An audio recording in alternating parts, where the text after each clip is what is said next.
I've always known that being a twin was a gift.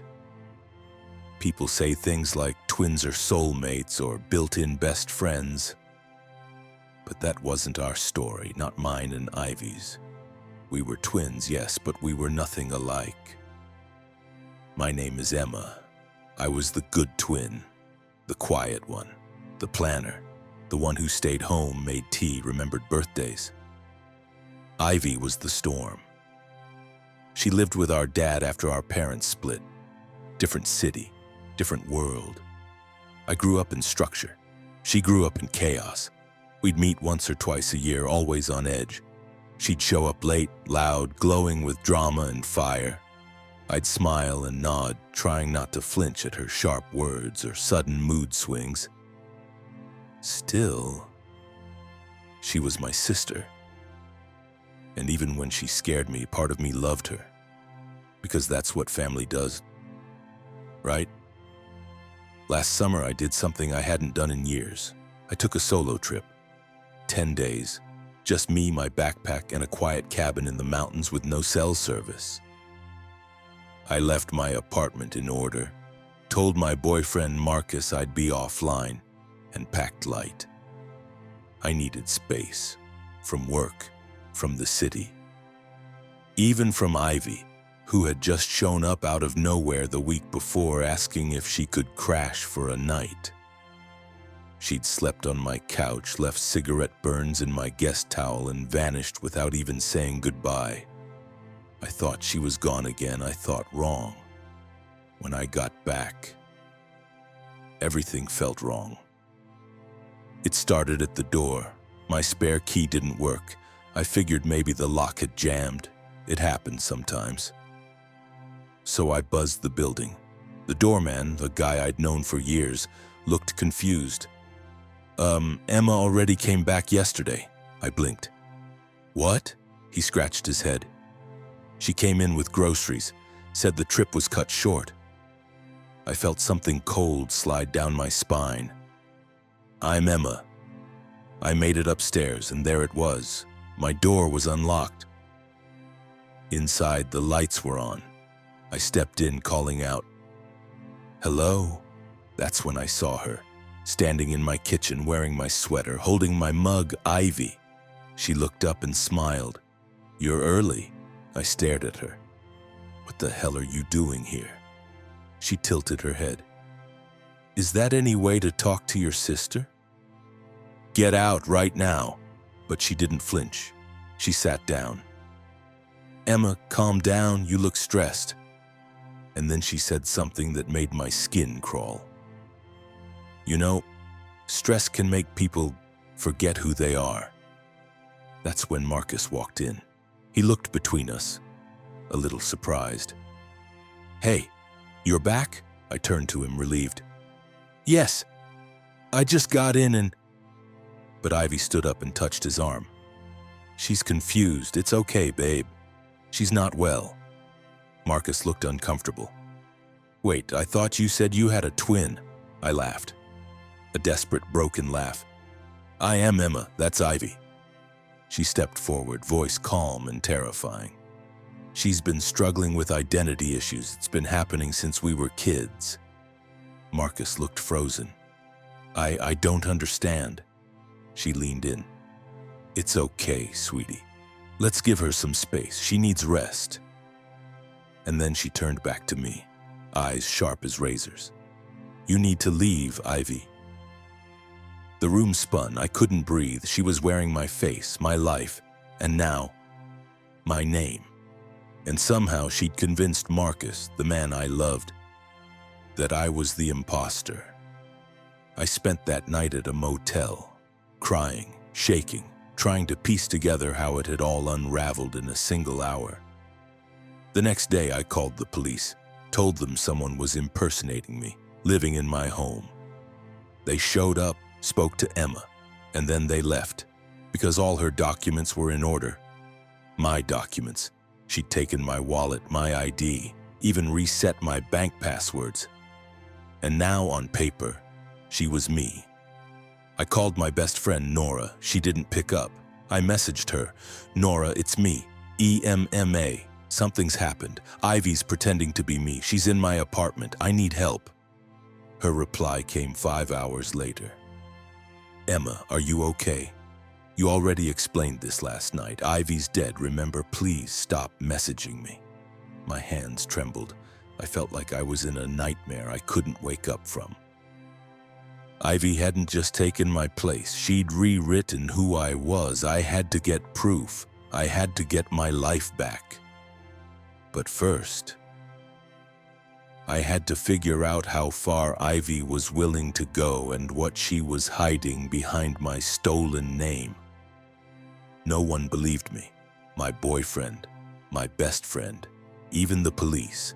Everyone saw her, Ivy, and heard her say my name, wear my voice, live in my home, and they believed her. Because who questions someone who looks exactly like you? The worst part? She knew everything. My social security number, my passwords, my favorite foods, even my little birthmark, the one behind my ear that only people close to me would ever see. She had access to my entire life, and she used it to erase me. I went to the one person I thought would see through her. My old therapist, Dr. Lynn. I had been seeing her on and off since I was 17, long before Ivy and I even reconnected after years apart. She greeted me warmly when I showed up at her office. But when I told her what happened, her face went blank. Emma, I got a call last week. You told me you were leaving the country, that you'd be unreachable indefinitely. You even canceled all future sessions. I shook my head. That wasn't me. She leaned forward, concerned. Are you sure you're not experiencing delusions or paranoia? My heart dropped. Even she thought I was unstable. I left her office and cried on the curb. Ivy had taken everything. But then, I remembered something. A letter. Something from our childhood. A note Ivy wrote me once years ago when we were kids. When we still shared secrets instead of stealing lives. It was in a box. A memory box I kept in a small storage unit just outside the city. One place Ivy wouldn't know to look. I took the next train out, and sure enough, the box was still there. Inside, school pictures, birthday cards from Grandma, an old mixtape from high school, and the note. In Ivy's handwriting. I'm sorry I said you were fake. You're not. You're the real sister. I was just mad because Mom picked you. Ivy. My breath caught. I remembered that day. She'd stolen my bracelet and said I was fake, like some weird game. But that note, it was proof. Proof that we were different. Proof that Ivy had always been capable of this twisted obsession with replacing me. I made a copy. I took it to Nora's apartment and waited outside until she came home. When she saw me, she started to close the door. Please, I said, just read this. I handed her the note and the photo of us as kids that matched it taped to the back. She hesitated, then slowly took it. I didn't hear from her for 2 days. Then I got a text. I need to see you alone. We met in the park. Nora looked exhausted. She sat next to me and whispered, I went by your place. Your real place. I watched her. I asked her something. Something only you and I would know. She got it wrong. I felt my heart start beating again for the first time in weeks. You believe me? She nodded. But Emma, she's dangerous. She's not just pretending. She's becoming you. That night I stayed with Nora. She helped me dig deeper.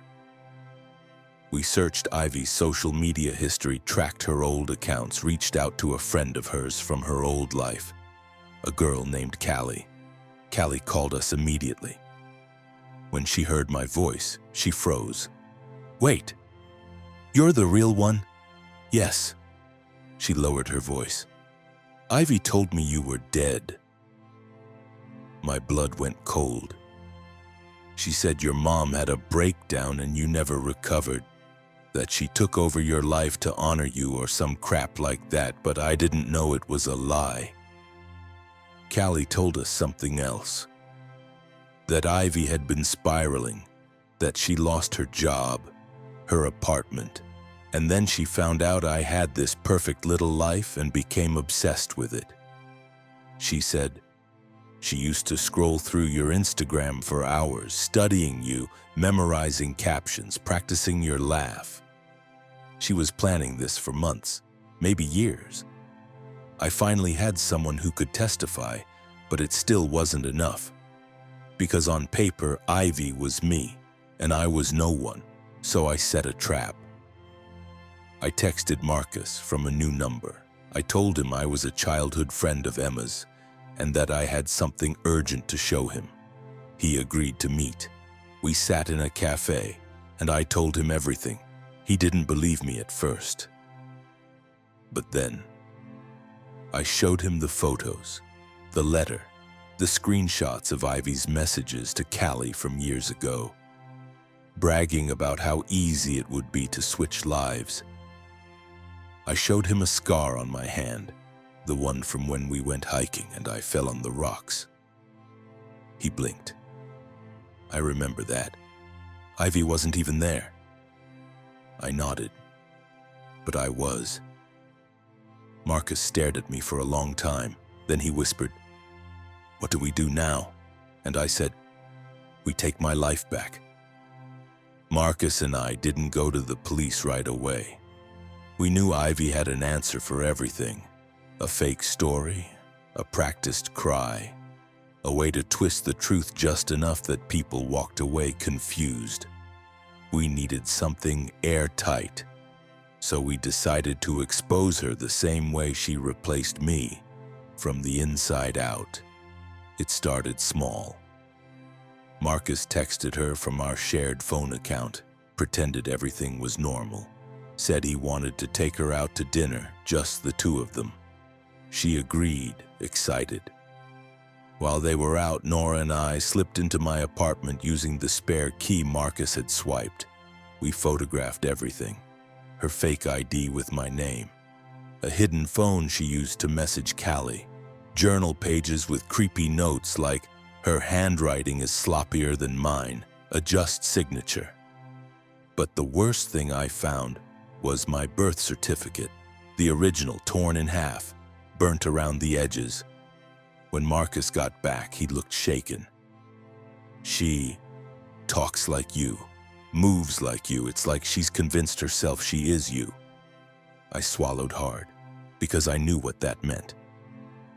Ivy wasn't pretending anymore.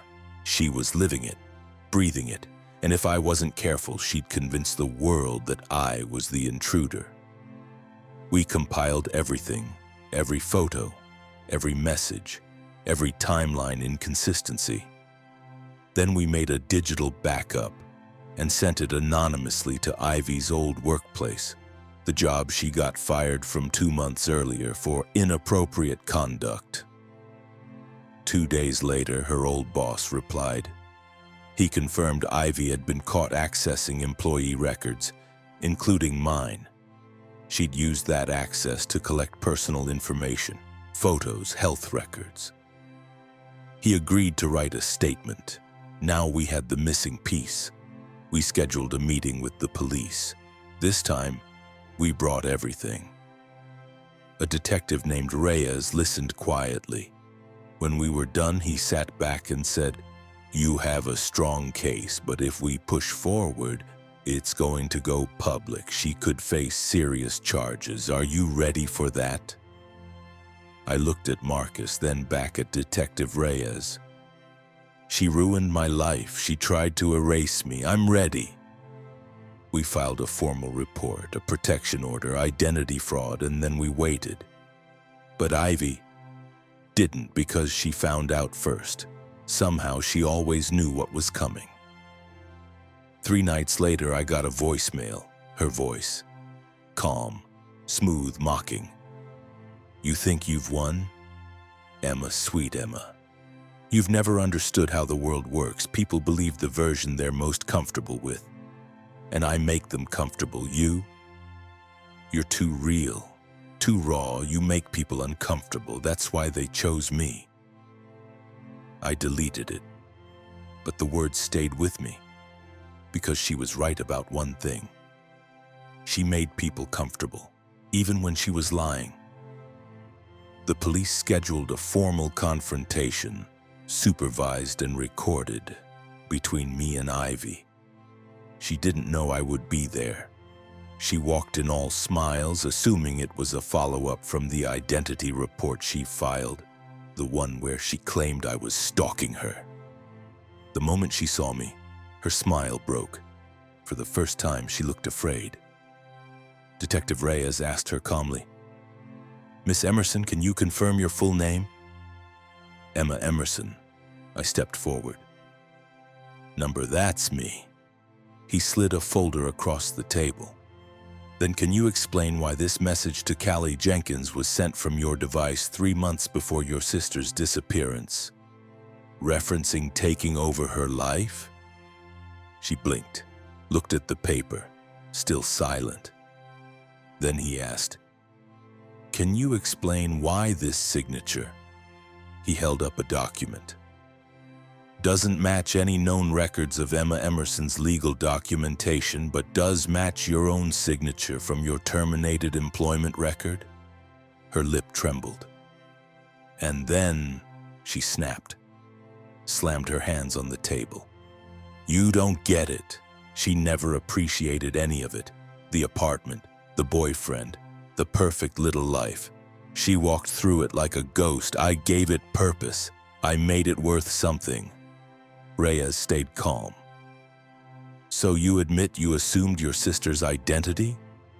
She paused. Her eyes darted toward me. "She left. She didn't want it. I saved it." "That's not your decision to make." Ivy was arrested, held for identity theft, fraud, and harassment. But the damage wasn't so easily undone. I got my apartment back, but it didn't feel like home. I got my accounts reinstated, but the numbers were lower, the records tampered. I got my name back, but people still looked at me like they weren't sure who I was. I tried to return to my old life, but Ivy had infected everything. My job, my routines, my relationships. She'd rewritten the script, and now I had to learn to live in the wreckage she left behind.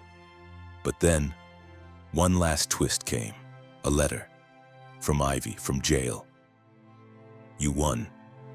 But I hope you know you weren't the only one who wanted to disappear. I just got there first. All I ever wanted was to be seen." I stared at it for a long time, and then I burned it. Because I didn't owe her my attention anymore, but what I did owe was the truth. So I decided to tell it. For weeks after Ivy's arrest, I felt like I was living in someone else's body. I had my name back, my clothes, my apartment, but nothing fit right. The walls whispered Ivy's lies. The neighbors looked at me like I was a ghost. And Marcus, he tried. He really did. But the damage she'd done was everywhere. She'd kissed him in my kitchen, slept in my bed, said, "I love you" with my voice. We sat on the balcony one night and he said, "I don't know how to separate you from her anymore, and I hate that." I nodded, because I couldn't either, so we ended it. Quietly, respectfully, but heartbreakingly. I started seeing a new therapist, one who hadn't spoken to Emma 2 weeks before I walked into her office. Her name was Dr. Allie. She asked me a question that caught me off guard. "Do you think your sister wanted to be you, or wanted you to be gone?" I thought about it, really thought about it, and I said both. Because Ivy didn't just want my life, she wanted it without me in it. I started writing, not a journal, a full account, a memoir. I called it Stolen, My twin tried to replace me. I didn't think anyone would read it, but they did. It went viral. People wrote to me, twins, sisters, women who had been gaslit, silenced, replaced in different ways. One message said, "My sister convinced my family I was mentally ill. I ended up in a facility for 2 years. No one believed me until it was too late. Your story gave me the courage to speak up." Another read, "My husband's ex tried to become me. She dyed her hair, copied my Instagram posts, even faked texts. Everyone thought I was overreacting. You reminded me I wasn't crazy." For the first time in months, I felt real again, visible, valid. Ivy's trial was short.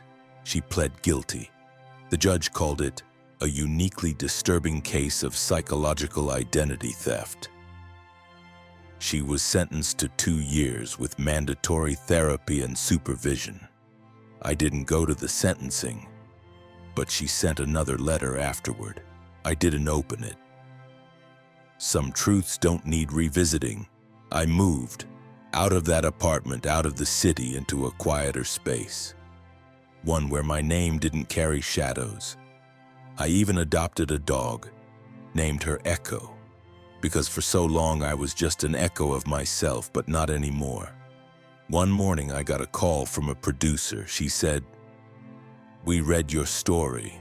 We want to make a film." I laughed. Then I cried. Then I said yes, because the world needed to know what it feels like to have your identity stolen. Not just your name, but your voice, your people, your existence, and what it takes to take it back.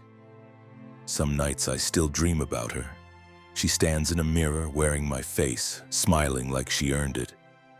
But then I speak, and she vanishes because my voice is mine now. My story is mine, and I'll never let anyone write over it again.